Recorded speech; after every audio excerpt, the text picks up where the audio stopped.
Ah, there we go. I think it's working now. If you've got him on, I would ask him about the keyword. Okay. Let's see. I think we are open or on now. Yeah.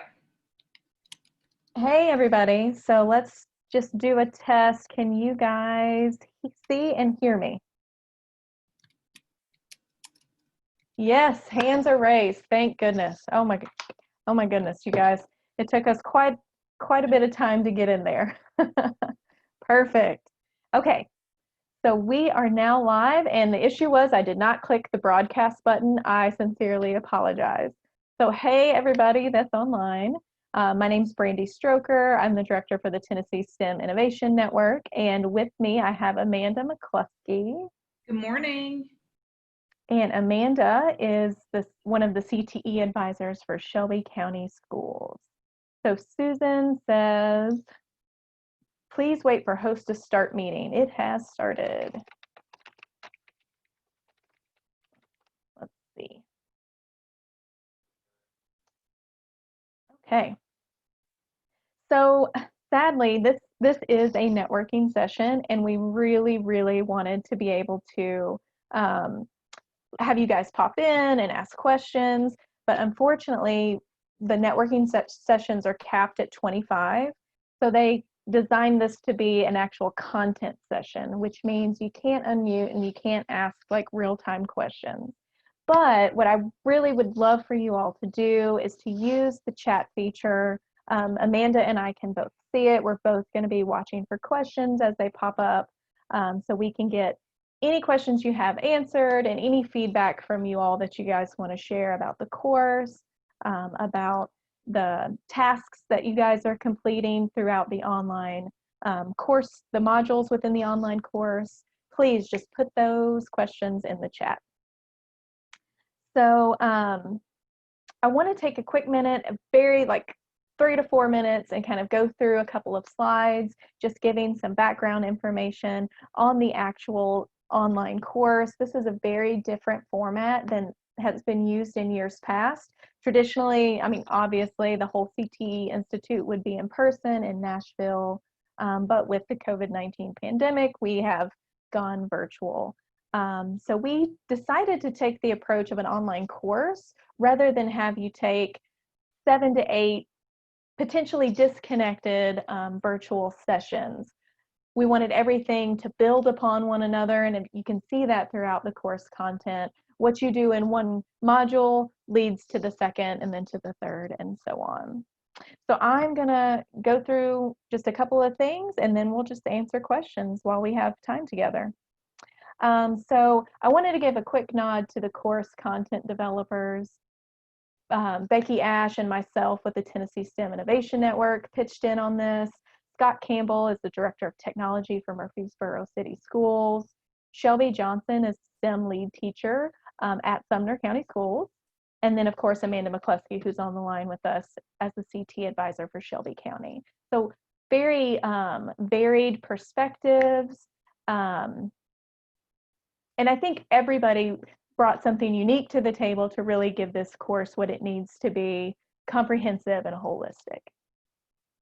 So I already see a couple of questions that I think I can go ahead and answer. So the online course has to be totally completed by the end of July, so by July 31st. So you've got a couple weeks left to dig into that content. And Jory asked, how do we access the online course? You should have received an email from TSIN saying you've been accepted into the July virtual course with a link to register. I'll write your name down, Jory, and go back and see if you've been added, and if you haven't, I will make sure to do that. I know last week was, I believe the 14th is when they closed registration. So if you weren't put in on that list, then we'll just go in and make sure to add you so you can get access. All right. So the new STEM CTE teacher training is designed for new STEM teachers. that teach one of the 6 programs of study that are listed there. So for middle school, you've got STEM Explorers and Innovators, and then Career Exploration. And then for high school, Advanced STEM Applications, BioSTEM, and the Engineering and Technology programs of study. And within the online course, there are 6 modules, and each one of these, like I said, builds upon one another. So we wanted to give you the opportunity to really look at the standards and put together a framework for your first year. And so that's what Module 1 is really focused on. Amanda, I don't know if you want to add anything to that, because I know you were really instrumental in helping build that one out. Yeah, I just wanted to say that that's something that when I was a new teacher, I had to figure out, how I was going to teach all of my content. And so that's just kind of what that first module is supposed to do, is just sort of help you figure out how you're going to wrap your head around what you need to do and how you're going to, begin with the end in mind. And so that was, of course, just something that I thought would be really beneficial for new teachers, especially, but also for, if you're just new to STEM, because STEM is a very, it's got a ton of really great options out there, things you can do. And so we were hoping that that's what this first course would help you begin with the end in mind. Absolutely. And I know that there's a piece within that first module about STEM expos and helping students prepare to present, demonstrate their knowledge, because STEM is so different. And CTE in general is just so different from those regular core content areas that are assessed, I guess, in a more traditional sense. The second module really focuses on technology integration. So we look at the STAMR model. The tasks for that one are really relatively short for Module 2. Same for Module 3, cultivating partnerships and pathways. Just thinking about locally, what industry partners, what business partners can you reach out to in the community to make that learning really authentic and relevant for students, and hopefully connect them to, a potential job opportunity, in post-secondary. Maybe they find something that they didn't necessarily think that they would be interested in, and now that they know that that's an opportunity nearby, within their local community, they could pursue that pathway. Design thinking and 21st century skills, the fourth module, that one is, I think, really important because it helps students develop those 21st century skills, the workforce, or I guess employment standard, employability skills that the Department of Education has outlined. So you'll go through a design thinking task and develop a design thinking activity for your students, just to help them build those habits around critical thinking, problem solving, not settling for the first answer they come to, but to continue to push and dig into the learning. And then the last two really go together, the project problem-based learning and the performance-based assessments.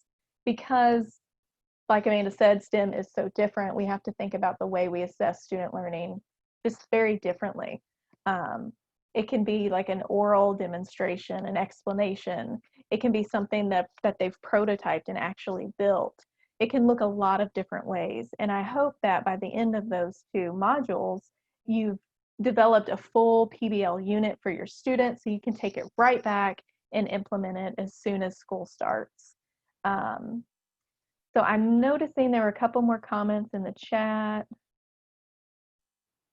So Emily, I'll check on the editing access to modules 2 and 5. Thank you for bringing that up. And we'll make sure that those are set correctly. Yeah. Please email them to me, any of the tasks that you can't get to load into those shared documents. Just email them directly to me, and I will be sure to get them either added to the list for the facilitators to provide feedback, or I'll just provide feedback myself. Monica said she signed up, Monica Smith, but wasn't added to the course, so I will check into that and make sure we get you added. Amanda says it was a great course. That's fantastic. We really hope that you guys find it useful. Yep, Michelle's also had trouble adding to the shared document. Just if you can't get it to work, email it to me and we'll get it added in there. So Terry, Jordan, I will check on you as well. So Tanya, I actually have heard that from several of the registrants for this course about struggling with Google Docs. We did include a short video that explains, how to make a copy of a document someone's shared with you, how to edit that, and then share back. So maybe we can dig into that a little bit deeper because I think the video was rather short and it just gave one example. So maybe we can put together some more detailed steps for you guys and then share that out with everyone so that if you're not comfortable with Google Docs or any, file sharing application, yes, we will give you more detailed steps. Yes. So I think given the way things are going in that we could potentially be doing school virtually or as some kind of hybrid model, moving into the fall and winter semesters, understanding how shared documents work, using things like Google Classroom could really benefit your students if we aren't able to be in the school buildings. Now, I hope that is not the case, but it's good just to be prepared. So let's see what folks are saying in the chat. So Brandi, there's a question about if we're all virtual, excuse me, what are some things that we can do to do project-based learning virtually? And I did a project-based learning workshop this summer with PBL Works, and it was all virtual, and it was so engaging. There were things, and I'm not saying that it was, I'm sure they had to work really hard to figure out how to do all of it, get it all set up, but it seemed like once it was set up, it was easy for us as the attendees rather. There was a lot of stuff on like Nearpod. They used rooms in the chat so that, if you had kids, you would assign them in a group and they could be broken off into a different room to do their work. And you can, as the teacher, dip into each room to give them individualized attention, to help them work through problems. So I think you definitely will have to apply creative thinking, but it does work. And I was really impressed. And I think that Google Docs will help a lot with that as well. But that being said, this is definitely going to be a challenge for all of us this year, I think. So just wanted to. No, you're absolutely right, Amanda. Thank you so much for sharing that. And I've got a couple of resources I'm going to show you guys in just a minute. One in particular that will be a great starting place for doing PBL virtually. Tanya, I'll get back with you on that. Jory, I jotted down your email address, so I'll definitely get in touch with you. So Justin has a question for teachers that have already been teaching STEM. Would any of the modules be beneficial for teachers to go over? Amanda, what do you think about that? Because I know you work with a lot of seasoned teachers in CTE in Shelby County. Do you think it would be beneficial for them? I think so. Of course, I worked on it, so I feel like it's great, and I feel like everyone would benefit from it. But I think that it would help. It's always good to get a refresher of some sort.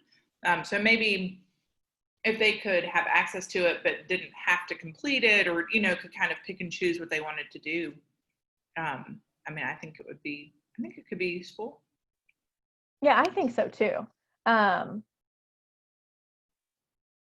Yeah, I think we could definitely share the link to register to the course so that any teacher in STEM could access the content, but you wouldn't have to complete the learning for the certification because you would already have that. So the way that I understand it for the new STEM teachers, they have to complete this training and then also have whatever endorsements required for their program of study. So we can definitely maybe get the Department of Ed to kind of send that out if anyone within the STEM program of study is interested in looking into it. One, I think some of the feedback that we received from teachers in Murfreesboro City was that, you know, this was really helpful just for all of the resources, especially within that technology integration module. I mean, there were so many awesome resources that it would just be a benefit to have access to that list. So Rebecca says digital interactive notebooks or digital manipulation assignments are fantastic to do virtually, doing assignments step by step.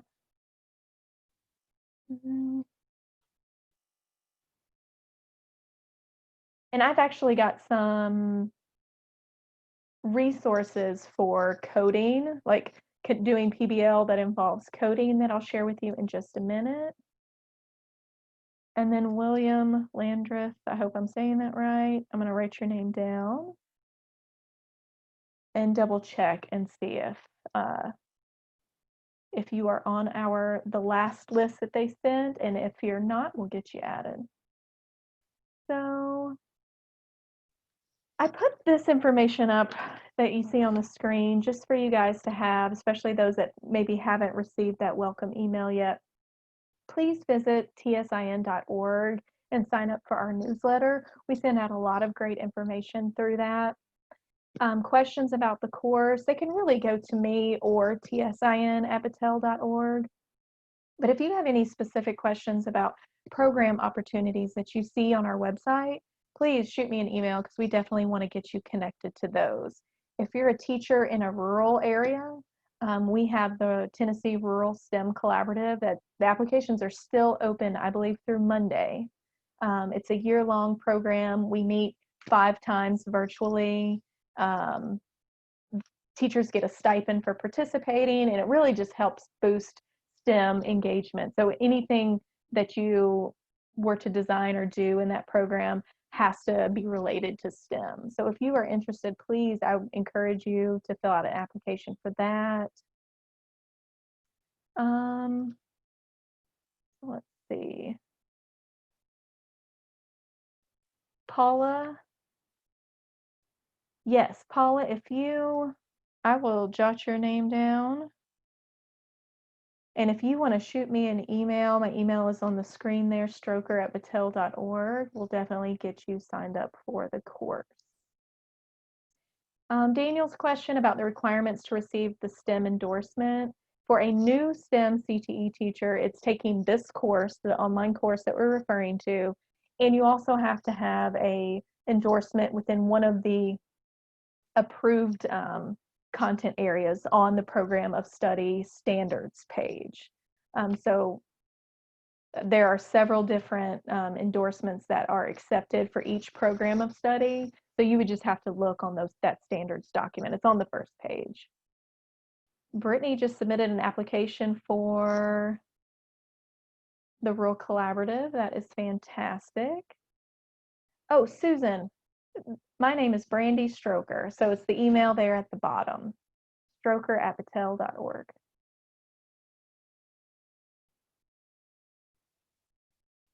Thanks, Amanda. No problem. And I will look for that link for the Tennessee STEM Rural application as well. Yes, thank you. All right. So there were 2, definitely want to continue to take you guys' questions. We have till 12:15, but I want to show you 2 resources that I think are going to be huge. So Tech Ed to Go, and both of these are free, by the way. Tech Ed to Go really is geared towards, I would say, 9th through 12th grades, because I believe the cutoff is 14 years of age. And I'll show you what they have to offer, but it's a fantastic opportunity to look for local jobs, build a resume, build skills, and gain certificates through the online platform that they have. And then Defined Learning is really K-12, but more so focused on middle school. So I'm going to actually escape out of that and go to defined learning first. And I'm going to put this in the chat too, so you guys can check it out.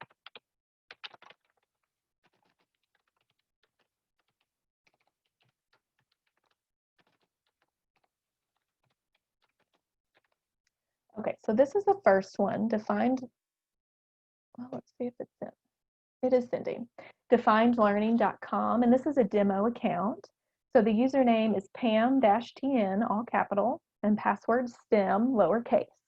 So when someone earlier was asking about how do we do PBL virtually, this is a fantastic free resource for that. And we can get you set up. If you want to send me an email, we can get you set up with our Defined Learning rep that can get you an account, get you logged in and all of that.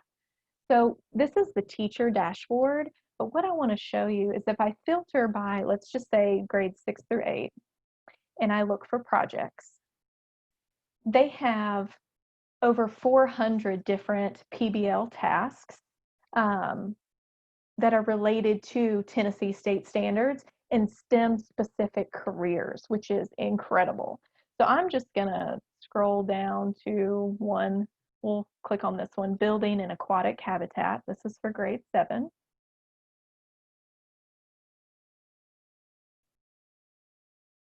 Oh, Shelby County, Diedrich McGee just made a note that defined learning will be in Clever for you guys to access in the next couple weeks. That is fantastic. So when you look at the screen, so I've opened just one of the hundreds of projects that they have. This is an actual PBL that students can do on their own. It's completely turnkey, so the teachers don't have to create anything. Everything's there for you, including the rubrics for grading performance assessment. So if you look, and I'll just click through this quickly because I want to show you the other resource too. But if you have questions, please don't hesitate to reach out. So if you look, it starts with the introduction. It's got your driving question. And it also has videos and discussion questions for students. So if you're doing this online, this could be the start to the unit where you are, on Zoom or whatever platform you're using, and you're trying to get students, interested and engaged in the PBL. And then there are check-in questions for them.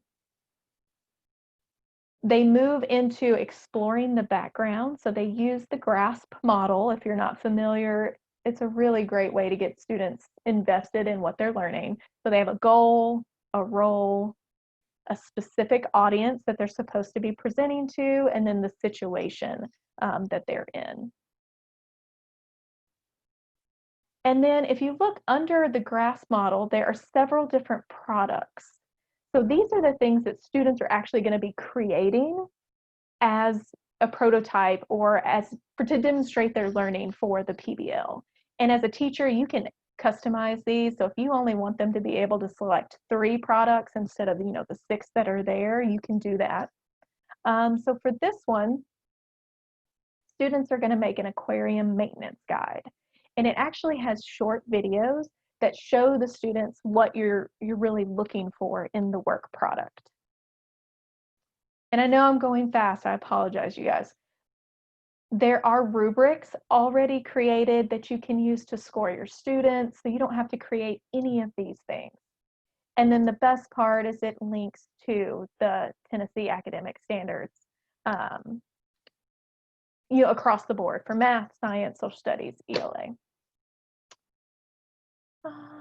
So Jeff, I see your question about Sumner County. I will get with, I know several people at the district, maybe Ben Bruce, I think he's your STEM coordinator for middle school, and we'll make sure you guys have access on Clever. Then it takes the students into the actual research. So there's videos, there's research resources, and this is where they're actually learning those academic content standard skills that they're going to need to complete the work products. It takes them through the design process, which is huge because you guys know once a student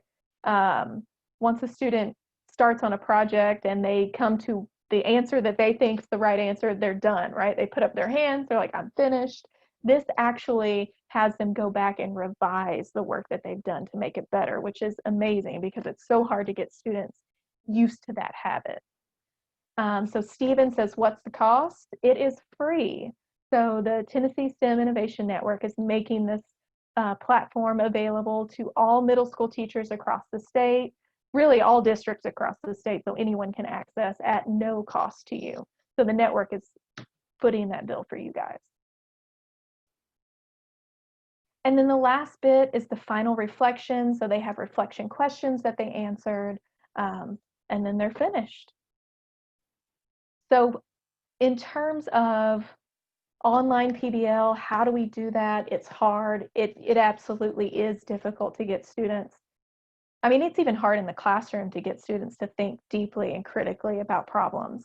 But I think with this resource, we're much better positioned to do it in a virtual or hybrid environment. You can print the full task plans as well, which shows like the minutes it should take for each specific task. And you can use those as lesson plans if your district is asking you to submit lesson plans virtually or however they're having you do that. And there is a Spanish version for your ELL students.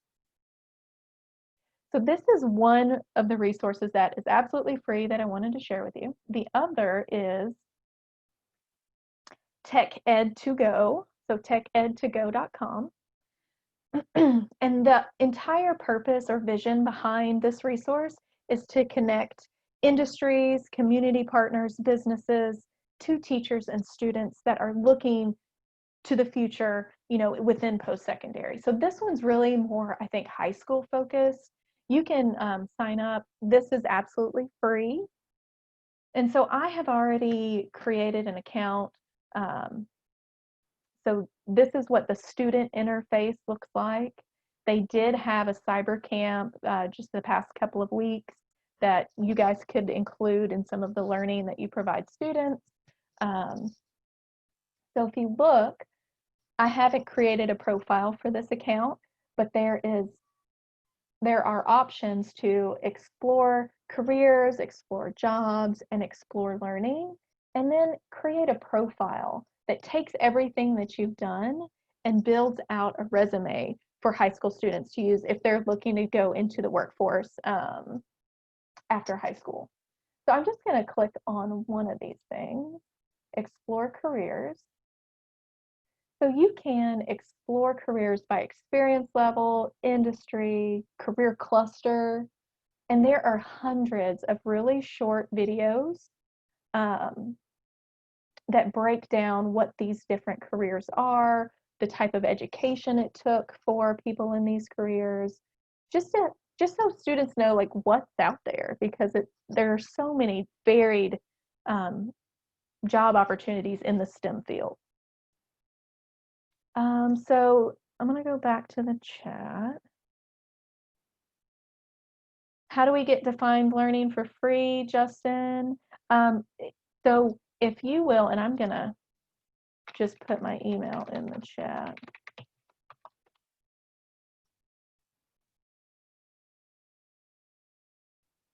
So if you'll send an email to tsin@battelle.org and just say, hey, I'm interested in defined learning, we'll get our defined learning rep to get back with you about, every district's a little bit different because I know some districts use Clever, some districts use some of the other portals where you can access different platforms, and we will have defined learning accessible on all of those different platforms. Clever, yeah. So Justin, if you'll just shoot an email and just say, hey, want to learn more about defined learning, we will get you connected with our defined learning representative, who is amazing. And then what's really great about the TechEd2Go resource, which I haven't searched for anything yet, but students can actually search in the local community by type of job, industry, all of those things to see, you know, what options are available. So I'm hoping that you guys will take advantage of these two resources. Susan, both are free. So you can sign up for free for both of them. So for TechEd2Go, you'll just go to their website and click sign up. for defined learning, it's a little bit different since the network is providing that platform. We'll actually have to get you connected with our defined learning representative. Amanda, anything? Because I know we only got a few minutes left. Anything you think I've left out or just want to highlight before we take final questions? I don't think so. Perfect. Do you guys have more questions for us? The STEM training is due July 31st, Rachel.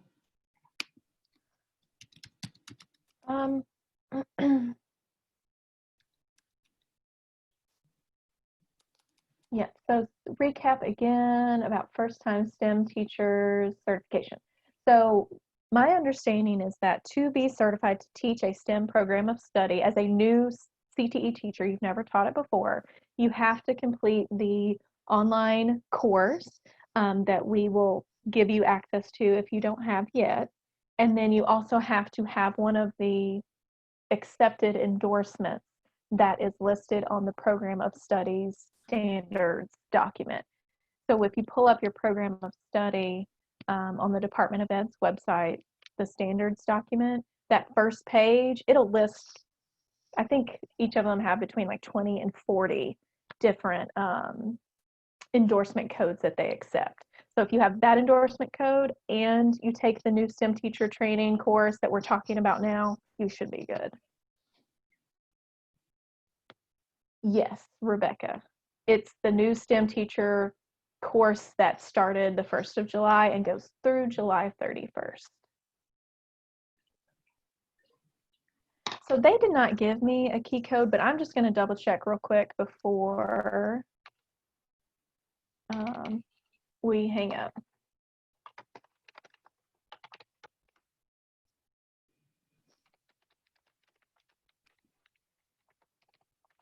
Okay, so hopefully they'll get back with us real quick.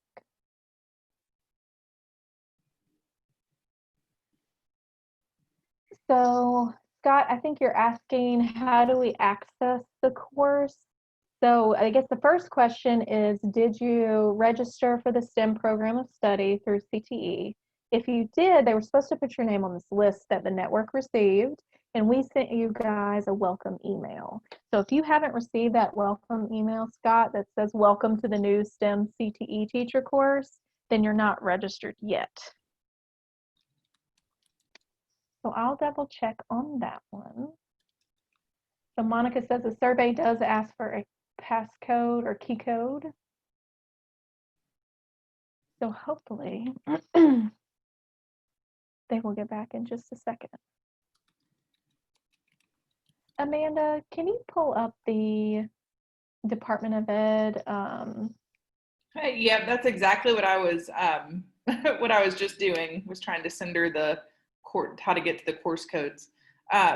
So I'm going to put in just sort of the general STEM cluster site in the chat. And then if you want to tell me which course you're teaching, Rebecca, I will post the link to that as well. Perfect. Thank you, Amanda. Tanya, I've got your email and I will be sure to reach out.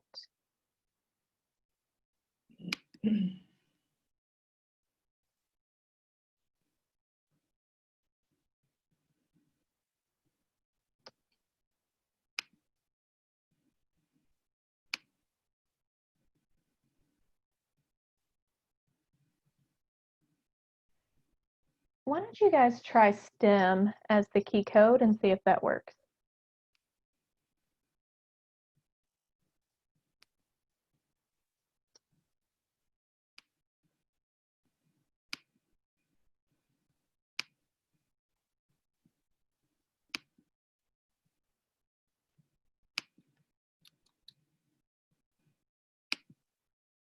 It worked. Perfect. That was a guess. So STEM is the key code. Thank you, guys. And just one follow-up thought before we hang up. for the certification, for you to receive the certificate to complete, for completing the course, within the course, there is a question at the end that asks you, have you completed all components? Once you check that, you will receive the certificate. Our facilitators are going through and just double checking that everyone has submitted all of the work products. So please be sure you haven't left anything out, because we are going through there weekly to provide feedback and just kind of check you guys off the list. And if you have any questions, or if you can't post your link in the shared documents, send them to me directly. Yep, it does. The certificate is auto-generated, but we are still providing a list to the department saying, here's everyone that completed all of the course content. But if you can't get those shared links in, send them to me directly. That way we have access to them. And I would encourage you to take a look at some of the other folks within the shared documents, especially that year one framework, and check out, see what they're doing. It's a great opportunity to crowdsource good ideas. So my email address, I'll put in the chat again. There you go. I will let Matthew, great idea. I will let Samantha Bishop, who's kind of helped with me with the CTE Institute stuff, know that we used STEM as the key code. Perfect. I'm not sure. Amanda, do you know how many years the certification is good for once they're certified to teach STEM? I do not. It probably would give you the same, it may be forever.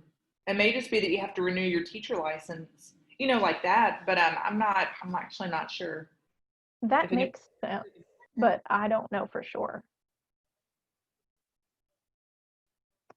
And Rachel, if you guys haven't checked out our website yet, please visit that, tsin.org, and check out our digital readiness standards training. It is a really great complement to the STEM course. Thank you for that note, Rachel.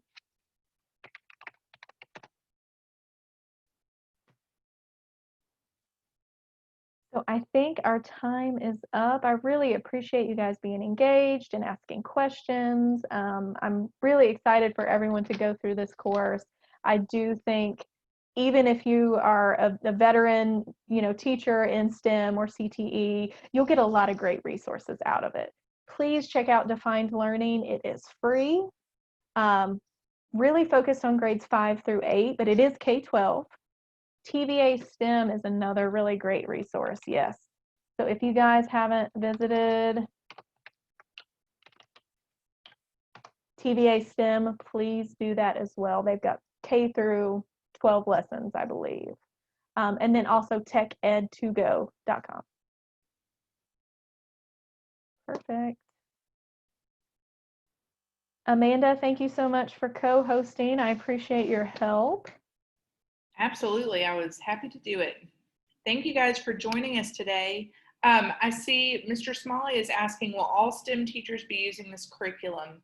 Mr. Smalley, do you mean the training curriculum, or which curriculum are you referring to? I think one of the great things, but also what can sometimes be a struggle for new STEM teachers, is that I believe you can select whichever curriculum you think fits your students best. So defined learning, you could absolutely use that. You can use anything within the training that you guys, any of the resources that were listed within the training itself. Yeah, I don't think there's one like specific required STEM curriculum. I think that in Shelby County, we do have a curriculum that we are asking teachers to use, but that may be different from middle school. I think that middle school is getting its own curriculum. And I know that Diedrich, who is the STEM manager for Shelby County Schools, and Monica Smith, who are, she's the middle grades manager for Shelby County Schools, they were on here. So if you all can chime in on the chat, that'd be great. If you want to, you don't have to.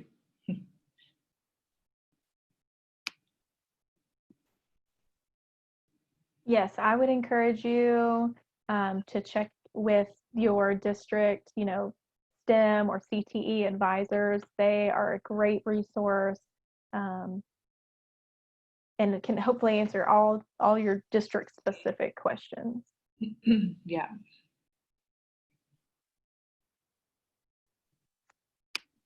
So I'm not sure on that last question, where can we get the curriculum for high schools or sample lessons for high schools? Defined Learning and Tech Ed to Go both have them. So I would start there, but also just within the course modules, there are so many resources that apply to high school.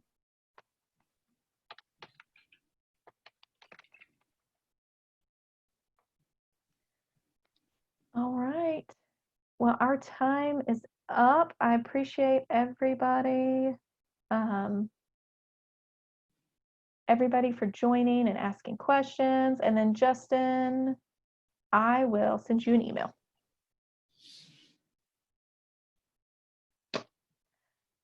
All right, thanks everybody. Thanks for being patient with us on the front end, getting logged in and the session started. We appreciate you all. Hope you have a great summer, or what's left of the summer, and a great start to your year. So please stay safe, everybody. Thank you. Thanks, Brandi. Thanks. Bye. Bye.